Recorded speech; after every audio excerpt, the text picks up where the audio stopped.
Well, what we've been talking about these last two lectures, discussions, presentations, whatever you want to call them, is this idea of the great year of the world and the cyclicity of time and how that relates to the measurement of space and how that related to architecture of the ancient world. And where I'm kind of bringing it to is the discussion of how the cycles of time may relate to our own future. That's ultimately why I think this is important stuff. And ultimately why I think ancient peoples, prehistoric peoples as well as historic, went to very great lengths to preserve some of this information in various encoded forms. And the forms used are many varieties.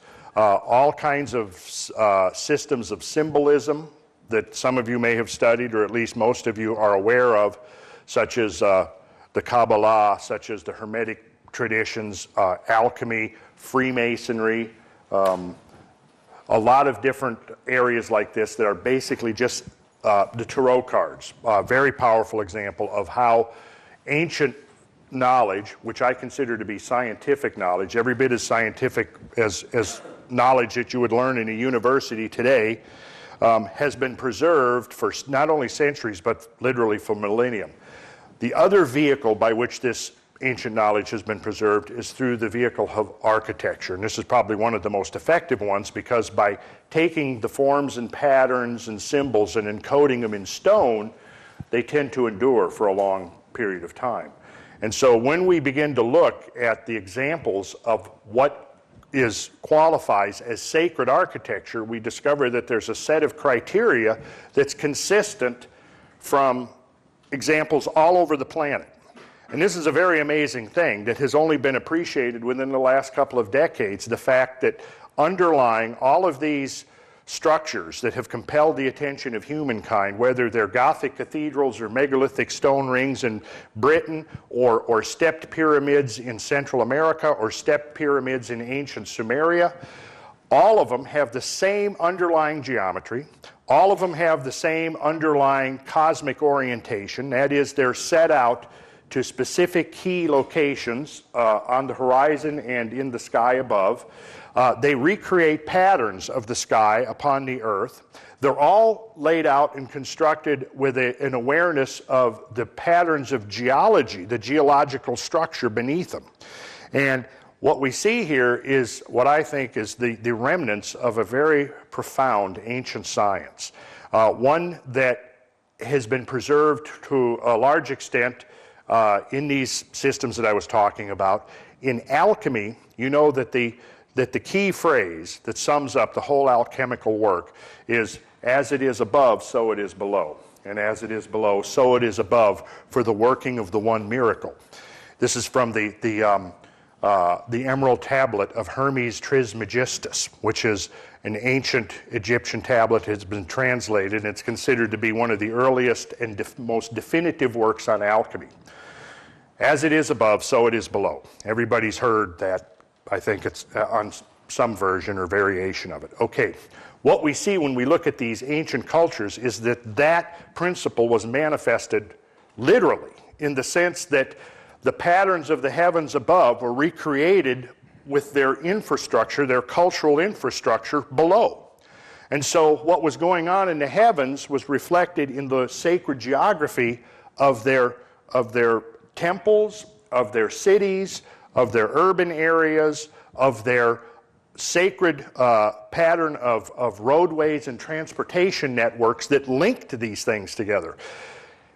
It begins to appear, in fact, once somebody begins to study the universality of this system, is that it would appear that these things occurred or evolved in some kind of a unified system. Only because the parallels are so striking that it becomes hard to say what they were doing in Central America with geometry and astronomy and geodesy and understanding of the structure of the earth underneath, et cetera, being precisely the same as what they were doing in ancient Egypt or ancient megalithic Britain.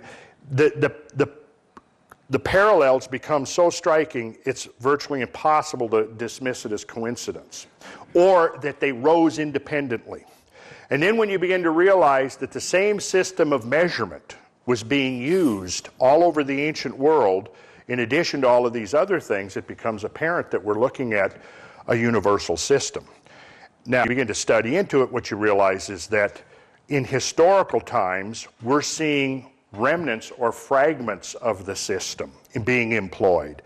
And to find the temporal period or chronological period at which the universal system was employed, I think we have to go back well into prehistoric times, what an archaeologist would refer to as the Paleolithic, back in the times when most conventional models of prehistory has this stereotypical caveman, you know, hiding in caves and whatever they were supposedly doing for all those tens of thousands of years before they figured out that they could start culture, that they could start civilization. So I think that model is on the verge of total obsolescence, and it's just a matter of academic inertia that prevents the scholarly world from acknowledging the fact that yes, there probably was a universal civilization on this planet in prehistoric times. And the corollary of that is that it disappeared almost without a trace, except we see it in its after effects. We see it in its echoes. We see the echoes of this universal civilization in ancient Egypt, and we see its echoes in Sumeria, and we see its echoes in ancient Britain. We see its echoes in ancient North America when we see the earliest earthworks that are 4,000, 5,000, 6,000 years old. We see its echoes in places all over the planet. But what we're seeing is just the after effects, the aftershocks of it. The original system is basically gone. And what we're seeing are the early attempts to reconstruct the system. And so when you go and you study the rise of Egyptian culture, for example, you're led to believe that for millennium there was a hunter-gatherer culture, a lot of nomadic tribes living up and down the Nile River, maybe some settled farming.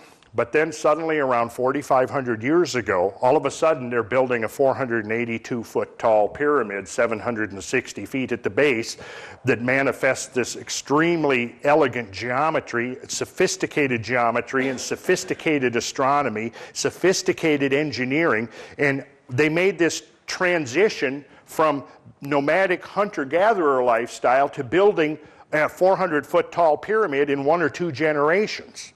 See, when you start thinking about it, you begin to realize that doesn't really make sense.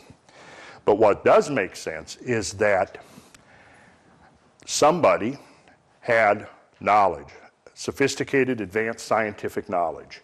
And these people were able to organize an effort on a global scale. They were able to organize a labor force in ancient England 4,000, 5,000 years ago, and were able to quarry and move thousands of large megalithic stones that weighed anywhere from 10 to 200 tons or more. Likewise in Egypt, we find the same thing happening. Likewise in South America. Here in North America, at the same time, we find suddenly people are compelled to start creating these gigantic truncated pyramids of earth.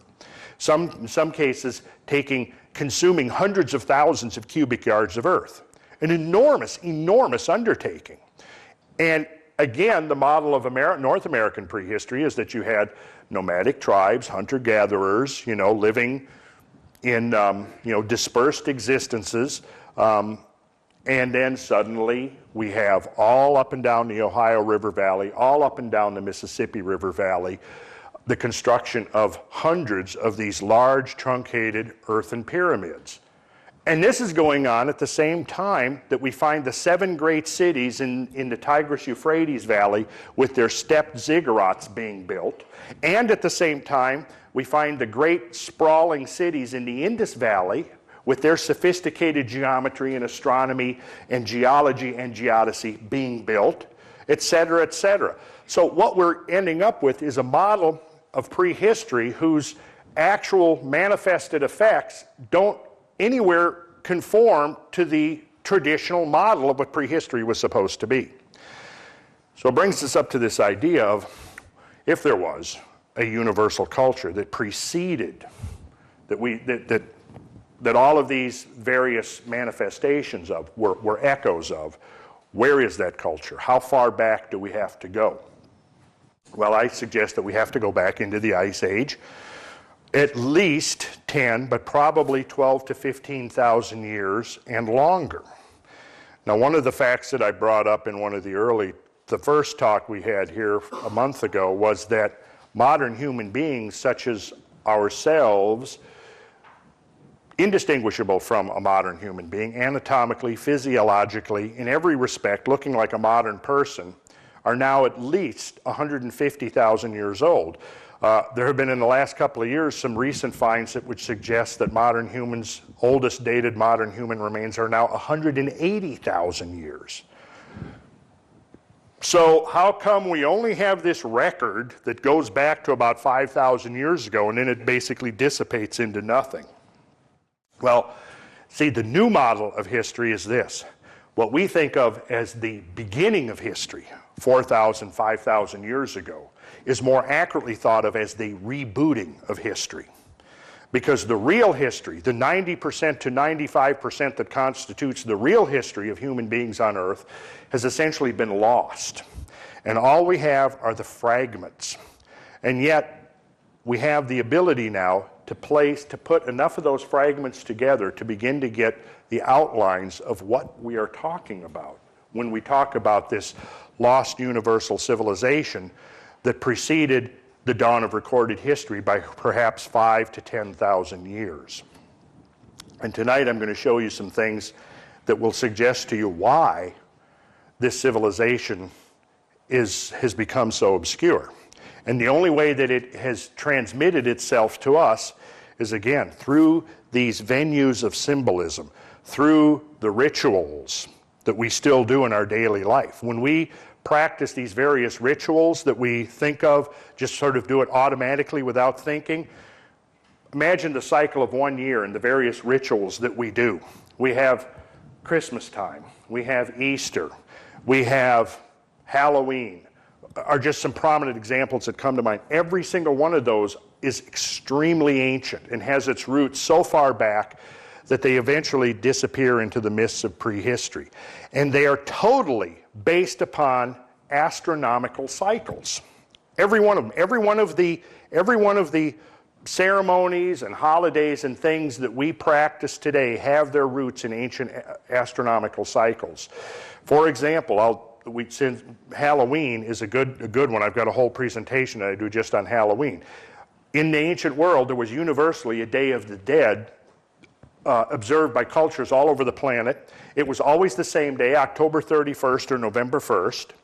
And people who had absolutely no connection with each other, from the Polynesian Islanders to the Egyptians to the Celts to the Mexicans to the Eastern Indians, the list is huge. The ancient Greeks, the Mayans, they all had a Day of the Dead that fell on the same day, or within 1 or 2 days of that day.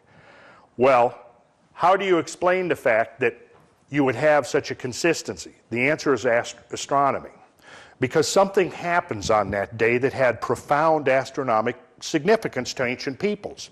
And that is this: the Pleiades culminated at midnight. What does that mean? Well, if you begin, as I hope all of you who aren't doing that now, begin to get more knowledgeable about the heavens and the passage of the heavens and the motions of the heavens and the seasons and how it all works, you would know that there are certain star groups that are visible in the sky every season, characteristic star groups. The autumn season is characterized by Taurus being very prominent in the night sky at about midnight. Okay, so when you go out and you look at Taurus, the Pleiades, which is right next to Taurus, passes the local meridian, which means if you stand and you face due south, which I'm doing now, I'm facing due south. Over here to my east, things rise, and then they set in the west roughly 10 to 12 hours later. Okay, roughly 6 hours after it rises, it's going to be directly due south. At that point, that's called the culmination. Now, on October 31st, the Pleiades rises and culminates at midnight. Now, what's significant about that? Well, just this. At the same time that it does that, one of the greatest meteor showers in the history of the last 100,000 years, say, peaks at that moment on that day. Now, how many of you have ever gone out and watched a meteor shower? Okay, so you understand the concept of the radiant, which means as you're looking towards the direction that the meteor shower is coming, meteors are coming at you, flying at you, as if they were emanating from one point in space, called the radiant. Because it's as if the Earth was passing through a tunnel. The meteors are flying through that tunnel, and you're looking up that tunnel, and you're seeing a perspective view of these things flying towards the Earth. Well, on October 31st, November 1st, in the ancient times, one of the greatest meteor showers ever witnessed by man was concentrated right on the Pleiades. And the greatest concentration of those meteors intersecting the Earth's orbit occurred on the night of October 31st, November 1st, and November 2nd. So they would go out and they would see the Pleiades, which they called the heart of the bull. They would see the Pleiades, and on that particular day, they would see this tremendous meteor shower emanating from the heart of the bull. Now, this wasn't just a visual experience for these people, because in that meteor shower was a variety of, shall we say, entities, animals, creatures, okay? 2008 marks the 100th anniversary of Earth's last encounter with a denizen of the Torrid meteor shower. You know what I'm talking about? 100 years ago, next June, on June 30th, will be the 100th anniversary of the last time Earth encountered a denizen of that meteor shower. A piece of that meteor shower flew in over Siberia early in the morning, about 7:30. It came in, descended to about 5 miles up in the air. This denizen of the Torrid meteor shower, you got a picture, it's like a space rock 150 feet in diameter. And it's moving about 20,000 miles to 30,000 miles per hour. Comes in at a low angle and hits the atmosphere. As it's passing through the atmosphere in front of it is piling up into a compression cone within a matter of a fraction of a second. The atmosphere becomes so compressed that it becomes like a brick wall. This 150-foot stone, which is a member of the Torrid meteor shower, turns inside out in a microsecond and releases enough energy that it was equivalent to roughly the largest hydrogen bomb ever detonated by human beings back in the early 60s when we were still testing in the atmosphere nuclear weapons. When it blew up, it completely flattened an area of forest that would fit roughly within the entire perimeter of Atlanta within 285. Now, that was the last time that our Earth encountered a member of this Torrid meteor system. I mean, a significant member, besides the dust particles and stuff. Well, the astronomers that have been studying the Torrid system have come to the conclusion that what we're seeing now is but a faded remnant of what our ancestors were seeing 5,000 to 10,000 years ago. Now, do you begin to see why a particular date and a particular event might have been significant? Now, once you turn to our Judeo-Christian tradition, you open up the Bible and you read this story about Noah and the great flood. And it says in there that people were bad, nobody was paying attention, in effect, just like the Hopi Indian tradition. The Hopi Indians have a tradition of the destruction of the world that resulted solely because human beings were neglecting the plan, the great plan of the Creator. Sort of a parallel version in the Bible. Here was that people were misbehaving. And Yahweh comes down and he tells Jehovah, build thee an ark, make it of gopher wood. So he follows the instructions. And then in the 600th year of Noah's life, in the 2nd month and the 17th day of the month, were all the fountains of the great deep broken up and the windows of heaven were opened. And the rain was upon the earth 40 days and 40 nights. Now, if you go back to the ancient Jewish calendar and you mark the 17th day of the second month, you will discover that it coincides very close to what is our modern day Halloween. Now, if you go through all of the ancient myths and do this same kind of correlation, what you discover is that universally, all over the world, you had people celebrating or performing a ceremony that was intended to keep the memory alive of when our ancestors almost bit the dust. And this is why in the Mexican tradition, it's the Day of the Dead. And the Day of the Dead is, the dead they're talking about are the dead of the former world age. And in the original version of Halloween, now kids dress up into outlandish costumes, and in my days it was an excuse to dress up like a monster.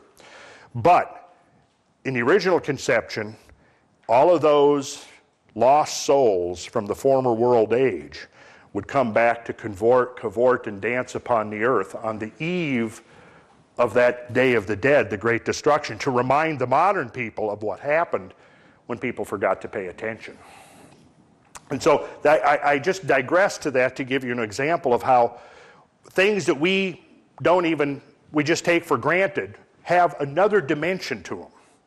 I could go into a whole analysis of Christmas and what happens 4 days after the winter solstice, because the winter solstice is the period at which the sun, during the course of its journey through the year, it swings back and forth on the horizon. Okay, so if we're facing west, like this, the rising and setting of the sun moves from south to north and back again over a 6-month period. Summer solstice, it's as far north as it gets. Winter solstice is as far south as it gets, right? Well, what happens is the sun is, during equinox, the daily motion of the sun along the horizon is at its most rapid. As it gets to the southern or to the northern extremity, it begins to slow down, and then it stops. Solstice means sun still, standing still. It stops. It hesitates there for 3 or 4 days, and then it begins its journey back to the north. Now, ancient astronomers watching this, they would set great stones into the earth to mark those alignments on the horizon. So now the sun goes as far south as it goes. On that day, each day now, the day has been getting shorter. The period of dark has been increasing, the period of light has been diminishing. Now the sun gets to that furthermost position on the horizon, it hesitates there for 3 or 4 days, and then it begins its journey back. It begins the return of the light, and now you can see that the days are growing longer again. That, of course, is only part of the story, but when you realize that that day is the 22nd of December, 3 days later, which is, the return of the light, is when we celebrate Christmas. And everybody puts lights on their house and everything to celebrate this idea of light. In the ancient times, it was when the recognition that, yes, the sun is coming back, the days are growing longer. And it was a recognition of this order of nature of things that was all due to the fact that the earth sits at this tilt on its axis. And that was the concept I introduced the first lecture, was this tilt of the earth's axis, and how this motion of the earth is what drives this cycle called the great year. This motion, it takes, remember here, 25,920 years from 2 weeks ago. And by the way, I've printed up some of these for anybody who wants one. This is the model of the slide we looked at last time. Okay, so what I'm going to get into now is we're going to look at some slides